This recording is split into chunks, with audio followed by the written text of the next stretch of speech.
All right, everybody, how was the food? Woohoo! I see that practically all of the dishes are empty now. We really skipped those out. Well, we're really, really happy to have Brad Felix with us today.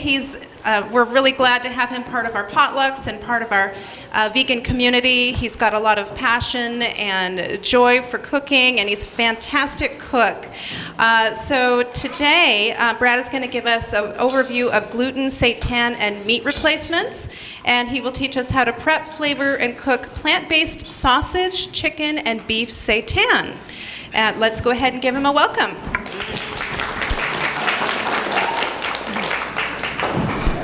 Am I on? Yes. All right.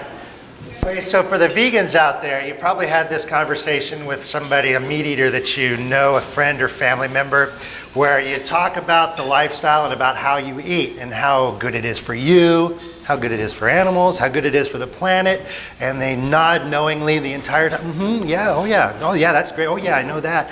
And then right at the end, they say this, yeah, but I can't give up my cheese, I can't give up my meat, or I can't give up my bacon. I know bacon's meat, but it's so popular right now that we've got to think of it as a different category. Like, I want to tell you that those things are no longer valid, or they're becoming less and less valid every day, because we've got some awesome alternatives. So if they say, I can't give up my cheese, you point them in the direction of manufactured cheese like Daiya meat products that are in your grocery store. They have them at Fred Meyer, Yolks, Huckleberries, all over the place. Or, for those of us that are a little more adventurous, people like Miyoko Shinner make amazing cheeses and then put them in these cookbooks for us to make. I've made so many of the cheeses in here, and you would not know that they aren't dairy. They are amazing. I just made this smoked cheddar cheese that was to die for. It was amazing. As for meat, we've got a lot of alternatives. And you go from the traditional alternatives that we've used for a long time, like tofu. Small Planet tofu from over in Seattle, best tofu you can buy. It's so amazing. Huckleberries has it in bins where you can just take out amounts that you want, put them in a sack and take it home. Or you get it like this at Yolks or wherever. And then you have, let's see, you've got like tofurkey, tempeh type stuff that you can use. Wonderful meat replacements. This is a sesame garlic, awesome for stir fry. You've got another product that's, I want to say new to the market. It's not that new, but it's becoming more and more popular, which is soy curls. This is my great bagging, by the way. Soy curls, they are organic. No, they're not organic. They are GMO-free soy, pesticide-free grown, but not graded organic, but still good for you. It's not tofu. It is actually a dried, dehydrated soy product. When you rehydrate these, you can rehydrate them in whatever you want to flavor that in, chicken, beef, pork, whatever flavorings that you want to use. Rehydrate it. I made chicken fajitas out of this the other night. It looks exactly the same. They brown or char just like meat. It's amazing. Where do you get them? This you can get on Amazon online. You can get it straight from the manufacturer, which is Bolton's. Online also. I think, from what I understand, there's this service called Azure, which I don't know anything about. They're very good. Okay, very good. I think you get them from there too. But they're manufactured by folks out of like Michigan or Minnesota or something like that. Online is probably the easiest way to get them if you don't do the Azure. Soy curls, just look for soy curls online and you can get them. Amazing food. Don't forget things like fish. Gardein makes fish fillets, awesome stuff. There are other replacements too. Hearts of palm, you put those into your food processor, whiz them up a little bit. It's a dead ringer for crab. Just a little bit of nori or wakame, which is seaweed you can get at your Asian food stores. Amazing stuff. Couple questions. So where did you find the fish fillet? This was at Huckleberries, and I think Yolks also. They carry a full line of Gardeins. Winco probably has them. Yeah. So Gardein and Beyond Meat, they're becoming really, really big. Beyond Meat has like these beef crumbles. They have them in a couple different flavors. They have chicken that you wouldn't know is not chicken. It looks like a chicken strip, and they're awesome. Beyond Meat. Hearts of palm. Comes in a can. You can get them at most of the major grocery stores. Best place to buy them, though, is at the Asian markets in town, like the one down on Sprague, the one up on Division. They'll be a lot cheaper. But hearts of palm, it's a little white thing. It's from the middle of the palm fruit, and they're cut into a little square or cylinder, and you just put them in a food processor for a couple of pulses, and it looks like crab, and it'll taste like crab if you add a little bit of toasted nori or wakame, which are all seaweed that you can get down at the Asian food markets also. And then there is the bacon. So I have a special bonus at the end I hope to get to. I also put it in your recipe packet for some bacon bits that we OD on every night. But also, Upton's has bacon seitan, which is wonderful. Tofurkey has bacon tempeh, which is also wonderful. There are also recipes online you can get for bacon made out of eggplant, which I make all the time, which is absolutely outstanding. And then bacon out of like porcini or shiitake mushrooms, which is awesome. You just have to know, you have to get your own recipe for the marinade, and you've got your bacon. And it's really easy to make. I'm going to tell you how to make the coconut bacon at the end. It'll be really quick. So those are some great meat alternatives that you have available to you right now. But, like Maria said, my name is Brad Felix. I want to tell you a little bit about myself before I get really into the demo. In 2008, after 24 years in the Air Force, 20 of it as a pilot, I found myself a single father of a high schooler and also a full-time in-home caregiver for an elderly parent. And I was on my own, and I really didn't know how to cook. I had been around cooking, I knew what a knife was and so forth, but I really didn't know what to do. So it was all trial by fire for me.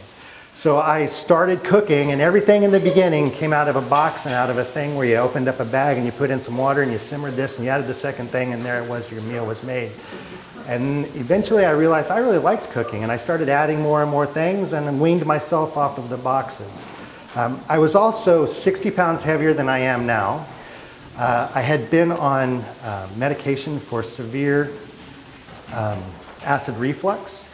My doctor told me at one point, Brad, it's not if you're going to get throat cancer, it's when. And that was kind of a wake-up call. We never talked about diet. And I also had an irritable bowel that was so bad that I was debilitated about once a week, where I just couldn't leave either bed or the house. So it was not the most pleasant times for me, but it was a learning experience.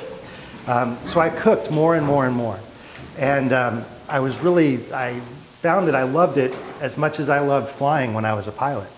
And then the wonderful thing happened. I met a vegan, and like any man will tell you, when you meet a woman, you'll jump through hoops to do whatever it takes to get that woman. And I did. And through my mild protestations at the beginning of, I'm never going to give up cheese or whatever, that argument, I found myself learning more, enjoying the food, and all of a sudden I realized I was losing weight. I didn't have any more acid reflux ever, not a lick of heartburn, and I had gone months without ever having an attack of irritable bowel. And I was like, wow. So I started cooking vegan food, and I've just dove in head first, and I love it. I love it. One of the things, though, in the beginning, I craved meat, and I wanted stuff with some kind of a meat in it. And Deb and I would go to the store and we'd buy seitan, like Upton's or West Soy seitan, to put into our dishes.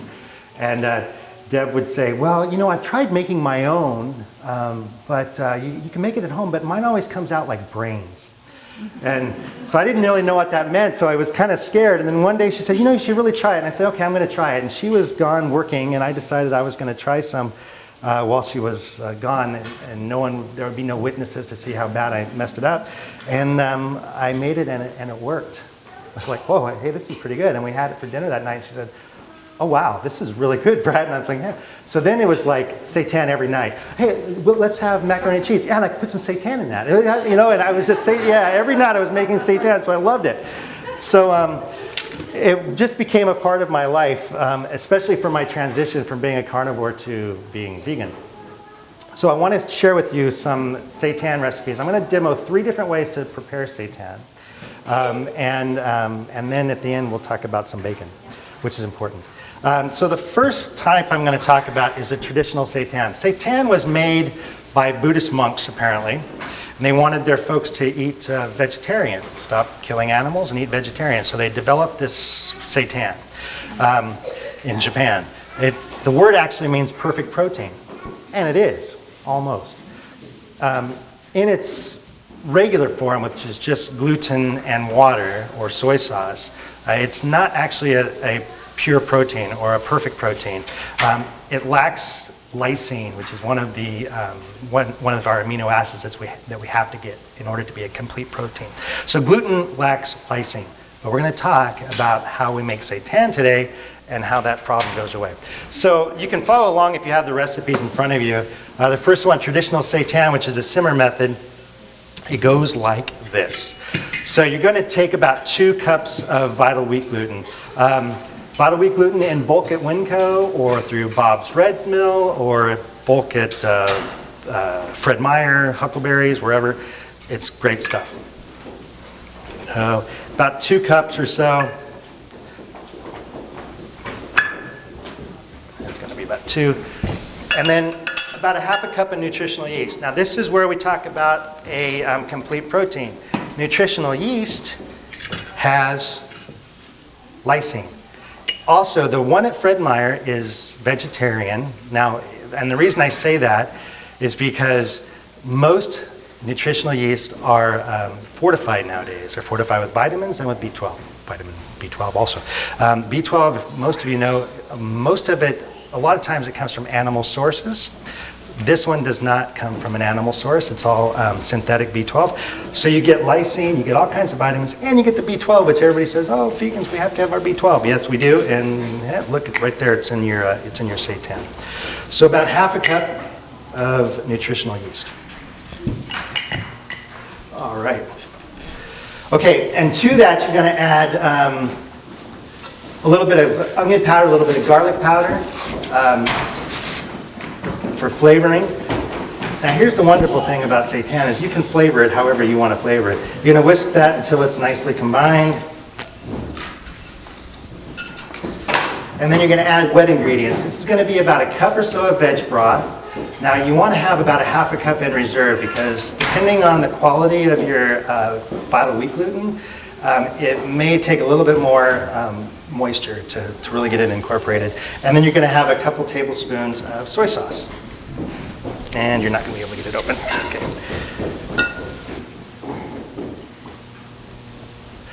And then the magic happens. So you're going to stir this up, get it nice and mixed. Now what's going to happen here is that the protein in the vital wheat gluten is about 70 to 80% protein. Bob's Red Mill says there's a 75 to 80%. Oh well. But it's about 70 to 80% protein. That gives you about 7 grams of protein per ounce, which is nice. So a 3-ounce serving of seitan is going to give you about 21 grams of protein. If you're a 120-pound woman, you need about 42 grams a day. So 1 serving of seitan at 3.5 ounces, which is a nice little serving, will give you half of your daily protein requirement. For a male, about 200 pounds, we need about 72-ish. So we're going to get a good third of ours there. So you make it all come together. Now, you can watch the protein start to come together, and it's going to get like stringy, like this, as it starts to incorporate and develop. I need a little bit more moisture, one of these, yeah. And I always stir this up with my spatula or wooden spoon until it gets to be a nice cohesive dough ball. You're kind of like making bread. If you think of it a little bit more like making bread than making meat, that's the way you've got to think about it. You're trying to get a nice little dough ball here, and it's going to be needed just a little bit more.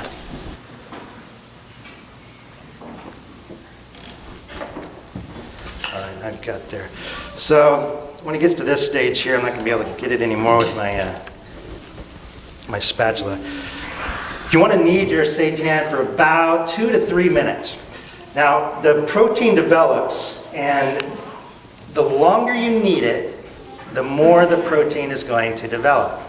Also, if you let it rest, it will also develop more that way when it rests. So you're trying to get the protein to develop, but you can control the consistency of your seitan by how much you knead it or how much you let it rest. So if you want a nice, thick, hearty, rich mouthfeel to your seitan, you're going to knead it for a full 3, maybe even 5 minutes, and let it rest for up to about 10 minutes. And that will make the heartiest seitan you can really get. It's going to be really thick, and that's really good for like cubing up and using in stews because it's going to retain a mouthfeel to it. If you make a seitan that's lighter and you put it into a stew, it's going to get a little bit spongier. I hate to use that word spongy, but it's going to get softer, and it's not going to give you a good mouthfeel. So if you're trying to get like a hearty beef stew or something like that, and you want a good like a piece of pot roast, you want to rest your seitan, or knead it more and rest your seitan more, and it'll really develop. So you can see here we've kneaded it a little bit, and it started to come together. You can see that it's really thick. And that's what you're looking for in your seitan, okay? So for the traditional seitan, I would let this rest for about 10 minutes or less, 5 to 10 minutes, whatever, it doesn't matter. And then when I come back, give it another minute or so of kneading just to soften it back up. Divide it into 2 loaves. It cuts really well with your hand. Divide it into 2 loaves and put it into a stock pot. Now in the stock pot, you're going to want to add about 4 cups of veggie broth and that stuff. Any store obviously carries that. You'll want to add a nice small to medium yellow onion quartered up, and then a few smashed garlic cloves in there. That'll flavor it and give a nice neutral flavor. If you want more flavor into your stock, you want to add things like aromatic herbs like thyme or sage or bay leaf, or even add poultry seasoning into the stock if you want to make it more chicken or poultry-like. You can do anything you want, but you make your 2 nice loaves, put them in the bottom of the stock pot, add the ingredients all nice and cold, and then just bring them up to a simmer, cover it, and you want to simmer that for 30 to 40 minutes or so, and then you'll have seitan. One thing I will tell you though, because this is dough, it will stick to the bottom of your pan if you just let it sit there. So after, when it starts to boil and starts to simmer, turn it a couple times to make sure it doesn't stick to the bottom and you don't get a little stuck piece there on the bottom of that. A hint for you, I use my seitan broth twice. So I'll make it, I'll cool it to room temperature, freeze it.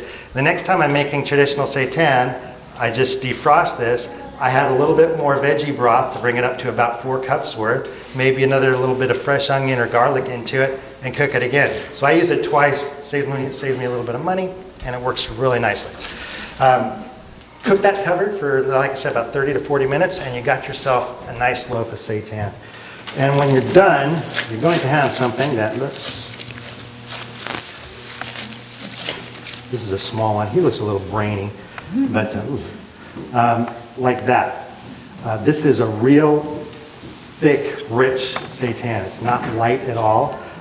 And I've got a sample we'll do at the end of just plain Jane, thick, rich seitan. And we'll do that at the end. So that's an easy, traditional simmer type model. But I like, my favorite type is to use steam to cook it. So I'm going to show you how to make a chicken seitan.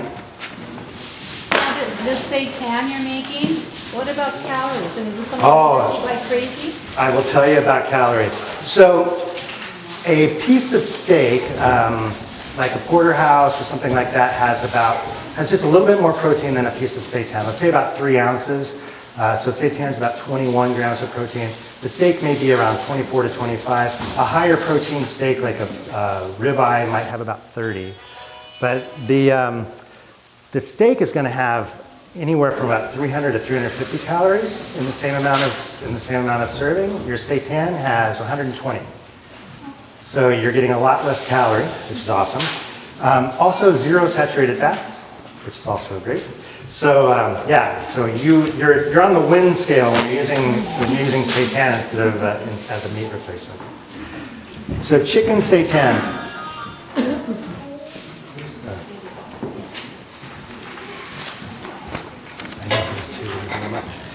So what I'm going to do is, if you look at the recipe I gave you, I gave a chicken seitan on the top, and that's just a base chicken, okay? But what I want to show you is a little bit more like the bottom, which is turning it into Italian sausage, which is one of my favorites.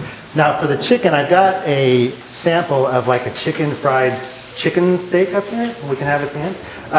And that's made with the top recipe. But I want to show you how to make Italian sausage. So for this one, the texture is going to be a little bit different. We're going to use about 1.5 cups of bottled wheat gluten. And then we're going to add garbanzo flour. Now you can add any kind of flour, really, to get a different texture. I like garbanzo flour because it's a high protein flour, so it doesn't really detract from the proteins that you're in your serving size. It is also high in lysine and other amino acids, so it really benefits the protein in the bottled wheat gluten, and it makes a lighter texture.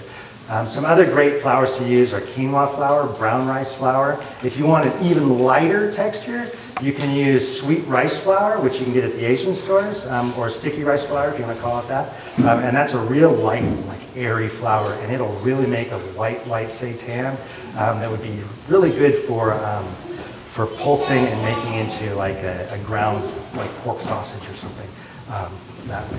But garbanzo does a great job of making your seitan nice and light.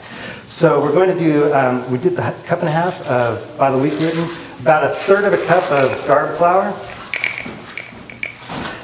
And I got to tell you, I'm not real picky on my measurements. I got measurements and I use them, but it'll all come out in the end. So I really don't, 1/3 cup-ish, it's good enough. Oh, and on bottled wheat gluten, by the way, there are 2 different types that you're going to find. There's small flake and large flake, and I actually have both in here. Large flakes on the bottom, small flakes on the top. Small flake is like powder, and large flakes like large flakes. It really doesn't, what's that? What did I say? Oh, yeah, this is nutritional yeast. Sorry about that. So it has 2 different sizes. I use them interchangeably. They both work. They both taste exactly the same. It's just the size of the flake. The large flake is a lot better for putting on your popcorn. Anyway, so put that in there, and then so to this, to make this nice Italian sausage, I've got the recipe down there, and that recipe, you probably have all those things in your house. But you can spice up, or not spice up, but really wow up your sausage by doing this. I'm going to add, I've got my pepper in here, and instead of dried parsley, I'm using fresh Italian parsley. That's flat leaf parsley. And I've got my salt in here. That's going to get added. Oh, yeah. And then I roasted some fresh fennel. So I've got about 2, maybe 2.5 or 3-ish tablespoons of fresh fennel. I've got a couple cloves of garlic, minced really nicely, and put that in there instead of the dry fennel seeds and dried garlic powder. Put that in there, and then along with the wet, oh boy, I'm strong. Along with the wet ingredients, which are the same as the top, which is about 1.5 cups of chicken broth, a couple tablespoons of olive oil. The olive oil really serves the purpose of keeping your seitan nice and moist. If you don't put that in there, you may dry out. Oh, there we go. Oh, this is good stuff right here, I'm telling you what. So you just, the same thing, you just mix it all together. The proteins are going to start developing as the liquid gets absorbed. You want to get this and knead it for about 2 to 3 minutes. You're not going to want this one to develop fully and get all hard like that one. And the reason is you want it light like a sausage So it's got that kind of, that sausagey texture. And you can see as it comes together, I've used a glass bowl, so hopefully you guys can see a little bit of this. As it comes together, it really kind of looks a little bit like sausage. Oh, there you go. I have a question. Go ahead. If you have soy sauce, can you use tomato sauce instead? Absolutely. I like it better. Absolutely. So the soy sauce, tamari works just as well, and also Bragg's liquid aminos works just as well. Any one of those is fine. I tend to use the regular stuff and not the low sodium stuff, and I'll tell you why. Because the vital wheat gluten really soaks up flavor, and especially salt. It kind of soaks it in like a potato does, where it just kind of goes away. You go, where did my salt go? So a lot of times you'll think you salted it, and then you get it and you go, this doesn't have any salt at all. So I tend to use the regular instead of the low sodium, but if that's what you got, that's what you got, and use it. So it doesn't really matter. So I'm going to knead this about 2 minutes or so, and you can see, again, the proteins are starting to develop. They're all stringy. We just want to get past that stage to where it actually develops and it's full. Oh, I will. One quick question. Go ahead. With the protein, what do you call that? Vital wheat gluten? Yeah. No, not that. The other stuff that's got all the lysine and the vitamins and all that. Yeah. Is there a way to simmer that without killing the nutritional value of it? The yeast, that's what we're talking. The nutritional yeast. I mean, I'm guessing when you're simmering it, it's at a certain temperature, but at what point is it going to kill the yeast nutrients? This nutritional yeast is not active yeast. Okay. It is deactivated. It's not live culture like regular yeast is. So they used to call it, back in the day, they would call it brewer's yeast. So it is not an active yeast. You're not actually going to, it's not ever going to do that. It's not like bread yeast.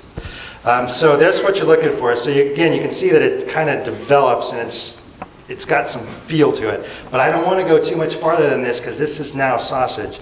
So I'm going to show you two methods of getting this ready to go. One is we're going to form a packet. So I like to separate it into about 4 equal-ish sized little dough balls, and then fold it into a packet. Leave a little bit of room in the packet, just like that. Place them in your steamer.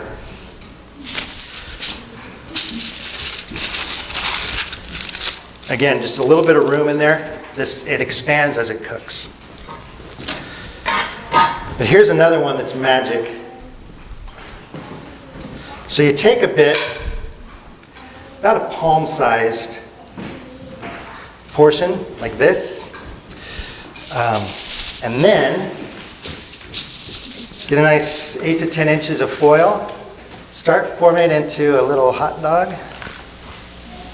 like that-ish. It really doesn't matter. Put it in there, and then roll it up. It can be nice and snug, it doesn't matter. Pinch one end, and then just gently with your fingers go up like this, and you kind of crinkle the foil at the same time. Bring it up to the size that you want, hot dog size. You can make it bigger for like a Dodger dog, if any Dodger fans. But there you go. You've got an Italian sausage that you can add right to your spaghetti and eat that way instead of ground. So one ball like this will usually get between about 6 to 8 sausages like that, depending on how thick you want it. And if you look online, you can find recipes for like a kielbasa. You can find a recipe, traditional hot dog recipes, and so forth, that you can use, and you can make it with seitan easily that way. Like this, with the fennel and the fresh garlic and the fresh parsley, you put that in some red sauce and pasta, man, you're eating. I'm telling you what, it is so good. It is amazing. And meat eaters, you have them over to your house, they won't know that they're not eating Italian sausage, I promise. And if they do recognize it, call me and I'll come over and we'll cook it again for them and we'll really show them. Okay, so those are the 2 easy ones. So if you go through the recipe packet, the next page I have pork seitan. So here's the general gist of flavoring seitan. It's going to take most of its flavor off of the broth that you put in. It's going to take its secondary flavors off of the spices and seasonings that you put in. So the broth is important, obviously. So for a chicken, turkey, kind of poultry type seitan, I use oh, that's not it. I had a chicken. Oh well, there's the same stuff that says chicken on it. It's vegan chicken broth. Use that for your chicken. For a neutral seitan or kind of a porky, because pork's kind of a neutral flavor, use veggie, just plain veggie broth. Again, you can use regular or low sodium, either one. I tend to prefer having sodium in it because of the salt issue. And then for anything beef flavored, mushroom broth is your friend. This stuff is awesome, and it gives it a really good, rich flavor. There are also beef broth substitutes, vegan beef broths out there. I've never tried it because mushroom works so well that I just always use that. So the last thing we're going to make, I don't know how many people, I know I didn't make a huge portion, but I made a vegan holiday loaf. If you got to try that, we're going to make that really quick and show you how to do this. Can I get the silver bowl? So this is a wonderful dish and one of my favorites. You'll notice on there I say gently adapted from the PPK, which is Isa Chandra Moskowitz's website, the Post-Punk Kitchen. Wonderful vegan recipes on her site. I changed things around just a little bit, just kind of for the way that I like the flavor. The seitan's a little bit more of a poultry flavor rather than a neutral flavor, and I've also changed a little bit on the stuffing.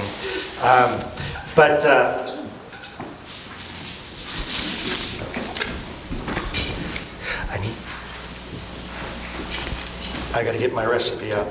So it's actually pretty easy. It's a long recipe, but it's actually pretty easy to do. It's in two parts. The first part is you're going to have to make your leek and shiitake stuffing.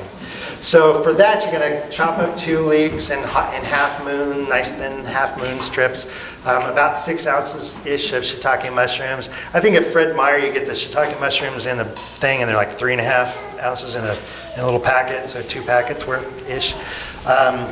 You've got some garlic cloves, and then I use white wine. So the first thing you're going to do, I use butter in mine because I like butter flavored. So Earth Balance. Melt the Earth Balance up, put the leeks in, put the mushrooms in, get those going. After a couple minutes, those are going to render their liquids. So you've got to get past that stage so the liquid starts to cook off. And then once that's going to take about 10 minutes, you're going to add in the garlic, add in your nice minced garlic. That's going to get aromatic after about 30 seconds to a minute-ish. Add in some fresh sage and fresh thyme. It's about a tablespoon of each. Add those in. Those will get aromatic really quickly.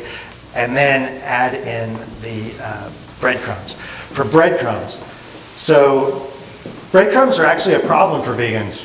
Who knew? Most places that you buy breadcrumbs from, they're not going to be vegan. You've really got to check your ingredients. A lot of time they add eggs or cheese to them. So even if it says plain, it's still in there. So really check your ingredients. Trader Joe's used to have organic in a little brown envelope. Breadcrumbs are really good and they're vegan. I haven't bought them in a long time because I now use panko. The thing about panko, if you know panko, it's big and crumbly. It's like big pieces. In order to use it in a recipe like this, you want to take it and crumble it up first. Okay? So that's what I do. That's what I do on all these recipes. You get those breadcrumbs nice and browned, and then once they're browned, I pour the white wine in. If you don't want to use wine to cook, you can use veggie broth in place of the white wine. Let that reduce down, and man, that's a good stuffing. For the seitan and for the roll, it's a lot of fun. So this is the liquid. On there, you'll see it's got 3 cloves of garlic. It's got about 3/4 cup of white beans, the great northern cannellini beans. And then it's got a cup and a half of chicken broth, 3 tablespoons of soy sauce, Bragg's, tamari, whatever, a couple of tablespoons of olive oil. You're going to need to put this in a food processor or into a Vitamix. A Vitamix does this wonderfully, of course, or Blendtec or whatever.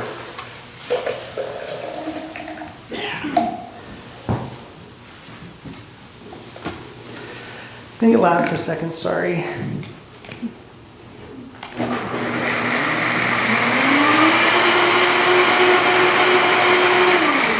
If you do this in a food processor, your white beans may not get fully chopped up, but as long as there are no big pieces, you're fine. You just don't want to bite into a big piece of bean in your seitan. Okay, then you do the dry ingredients just basically like before. So it's 2 cups of vital wheat gluten.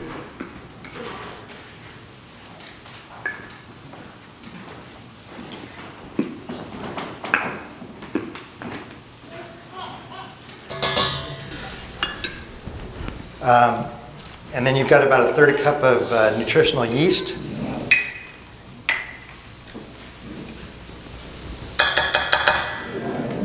And then the dry ingredients are some fennel seed. I like to grind my fennel seeds up. You can also chop them up, or you could leave them whole if you want to. But I have dental work, and I don't like fennel seeds getting in my dental work, so I always make sure they're nice and ground up. You got some paprika, some thyme, and some sage, all those dry ingredients, and then a few dashes of pepper in there also. And you whisk that to combine those real quick.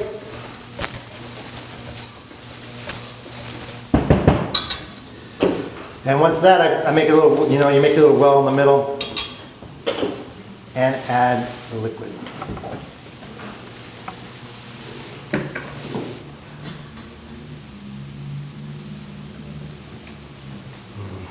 Yum.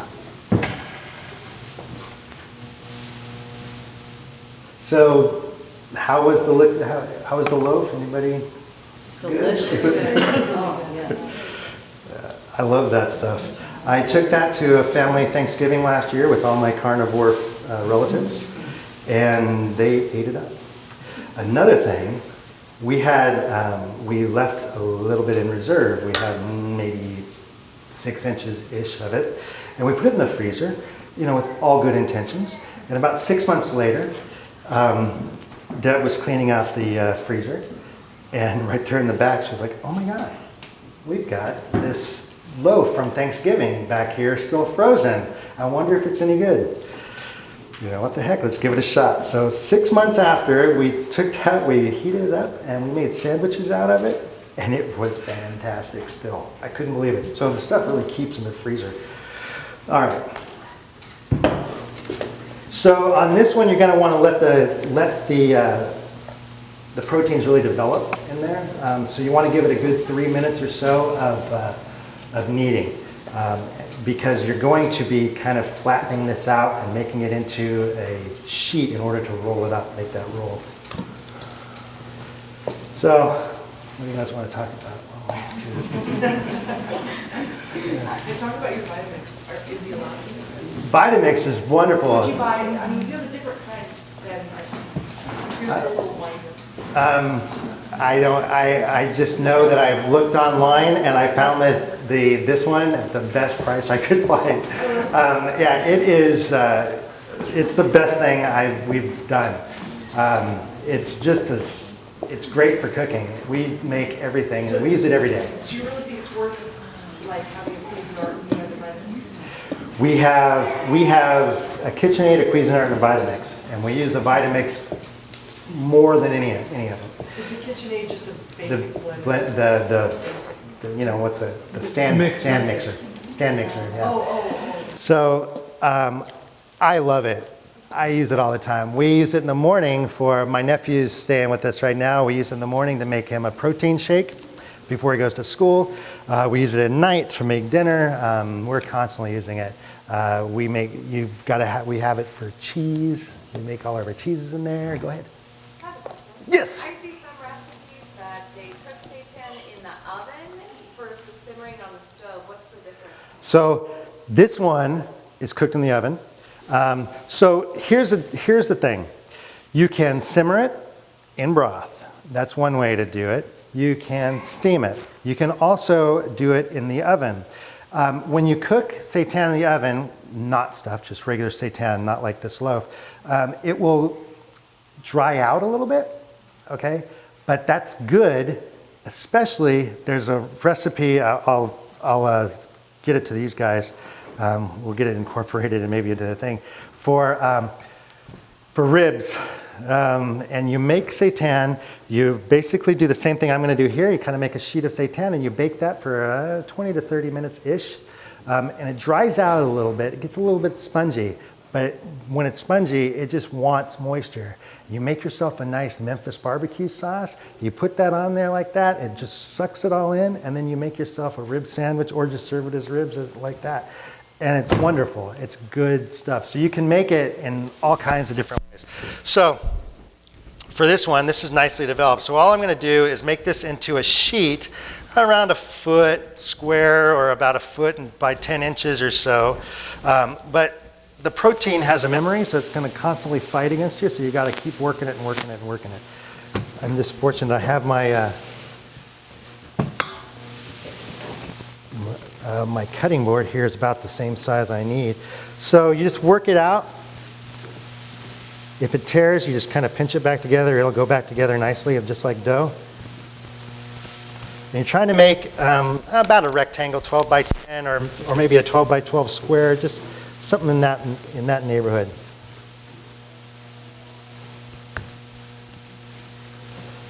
All right.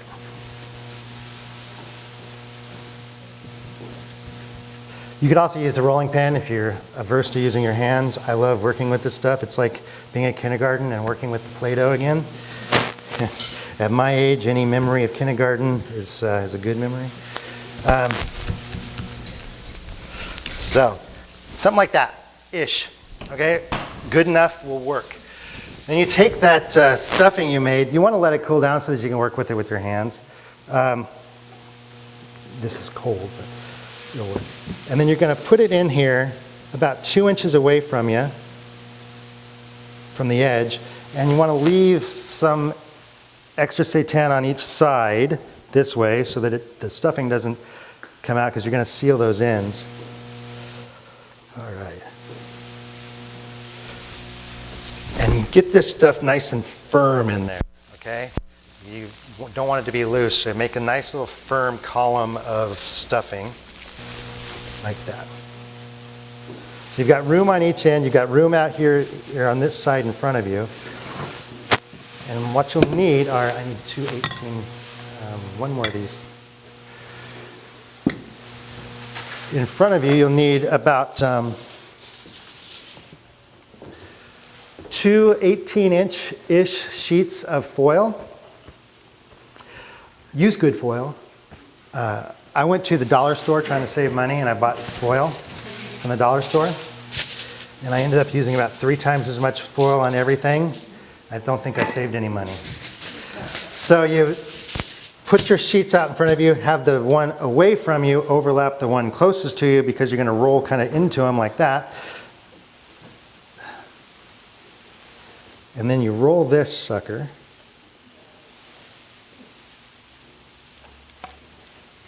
Just like that. Oh man, it smells so good. I wish you could smell this. It's just amazing. All right, and then you want to pinch the seams so it kind of gathers, and also seal the ends, kind of tuck them under.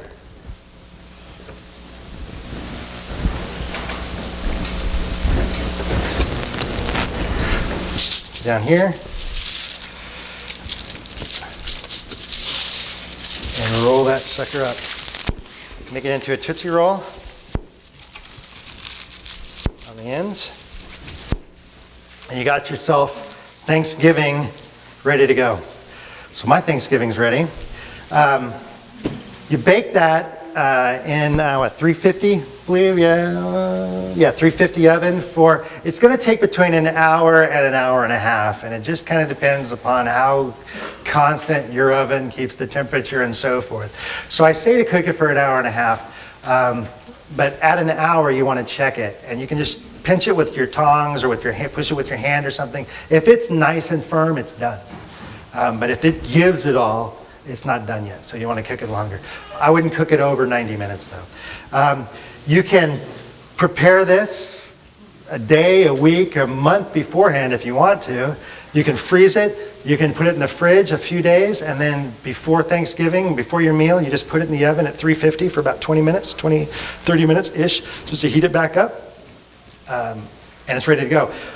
And if you reheat it, if you're not going to take it fresh out of the oven and you're reheating it, when you slice it, if you take a little bit of the chicken broth, get it nice and hot, and then pour it on top of it, it'll soak back in that moisture and it'll be nice and juicy again. It kind of dries out when you refrigerate it for a little while. So that's that. That's baked, and it's really, really good. Awesome stuff. So that's it. That's the kinds of seitan that you can make, and 3 different kind of methods of making seitan. You've got your traditional, which is simmered. You've got my favorite, which is steaming it. You can bake it. Oh, and the sausages that I rolled up, you can also bake these just in a 350 oven-ish for about 20 minutes, depending on how thick you make them. If you make a real big, thick sausage, it may take about 30 minutes. But one like that will take about 20, 25 minutes in the oven at 350 and good to go. And that will they'll keep, because they're covered like that, they will keep a nice good amount of moisture. And I also use a couple tablespoons of oil in that so that they'll stay moist. All right, so I've got 5 minutes and I want to tell you about this, which is magic. This is bacon. I make bacon a lot.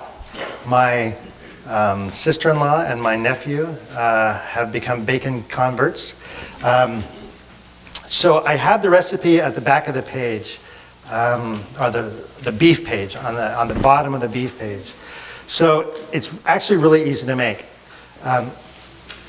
My marinade is soy sauce, applewood liquid smoke, and you can buy hickory liquid smoke, mesquite, applewood. I think Winco has all of them. I like the Wright's brand of liquid smoke, personally. Wright's, W-R-I-G-H-T. I like theirs the best. They just have a really good flavor and taste smoky without being sweet or salty or anything, which is nice. Let's see, what else is in there? I forget. Pepper. A little bit of pepper in there. If you like it a little bit less pepper, more pepper, whatever. And then I always use maple syrup. Good maple syrup. We're not talking Aunt Jemima's here. We're talking real maple syrup. I like maple syrup, and it gives a little bit of sweet flavor. The great thing about the small flake coconut versus large flake coconut is the large flake coconut, unless you really, really, really, really let it sit and marinate for a long time, you'll get that coconutty right in the middle of your bite. So you'll get a bite and it'll be like, oh, that's good bacon. Oh, now it's coconut. So this kind of goes away. Mostly.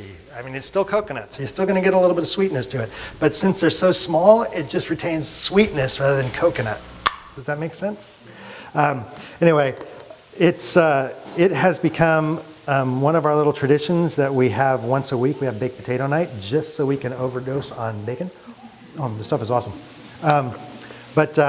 Yeah, it's like bacon crumbles or bacon bits.